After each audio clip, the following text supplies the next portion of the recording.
Microsoft எக்ஸலில் sequence formula வச்சு எனக்கு date fill பண்ணணும். ஏ காலத்தில் வந்து எனக்கு ஒரு 5 டேட்டோ இல்லை 10 டேட்டோ ஃபில் பண்ணணும். அப்போ இந்த இடத்துல கர்சர் வச்சுக்கோங்க, ஈக்குவல் டு கொடுத்துங்க. ஈக்குவல் டு கொடுத்துட்டு சீக்வன்ஸ்னு சொல்லி என்ட்ரி பண்ணுங்கள். சீக்வன்ஸ்னு என்ட்ரி பண்ணுங்கள், சீக்வன்ஸ் ஃபார்முலா வரும். அதில் வந்து ஃபஸ்ட்டு என்ன கேட்குது பாருங்கள், ரோ. இப்போ எக்ஸாம்பிளுக்கு எனக்கு வந்து 5 ரோவில் வந்து எனக்கு டேட்டு வரணும். அப்போ 5ன்னு கொடுத்துங்க. காலம் வந்து எனக்கு ஒரு காலத்துலேயே முடிச்சுன்னு. அடுத்தது பக்கத்தில் ஜஸ்ட்டு கிளிக் பண்ணிவிட்டு டேட் ஆஃப்னு சொல்லி கொடுத்துங்க. டேட்டுன்னு சொல்லி கொடுத்தீங்கன்னா டேட்டினுடைய ஃபார்மெட்டு கேட்கும். அதில் வந்து எனக்கு ஃபஸ்ட்டு என்ன கேட்குதுன்னா இயர்.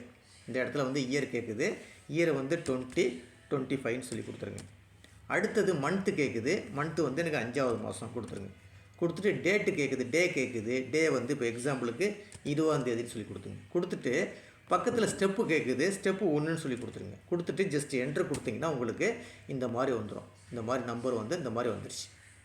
இப்போ இந்த டேட்டு வந்து நம்பர் ஃபார்மெட்டில் இருக்குது. அதை அப்படியே செலக்ட் பண்ணிவிட்டு இந்த இருக்குது பார்த்தீங்களா, 1 2 3 இருக்கும். அதாவது இந்த ஃபார்மெட்டை போய் மாற்றணும். நம்பர் ஃபார்மெட்டை வந்து நம்ம என்ன செய்யணும், இப்போ வந்து டேட் ஃபார்மெட்டை மாற்றிட்டிங்கன்னா உங்களுக்கு இந்த இடத்துல டேட்டு வந்துடும். ஆட்டோமேட்டிக்காக டேட் வந்துடும். இப்போ எப்படி வந்திருக்கு டேட்டு, ஒவ்வொன்றா இன்க்ரிமெண்ட் ஆகிருக்கு. 20, 21, 22, 23 வந்திருக்கு எனக்கு.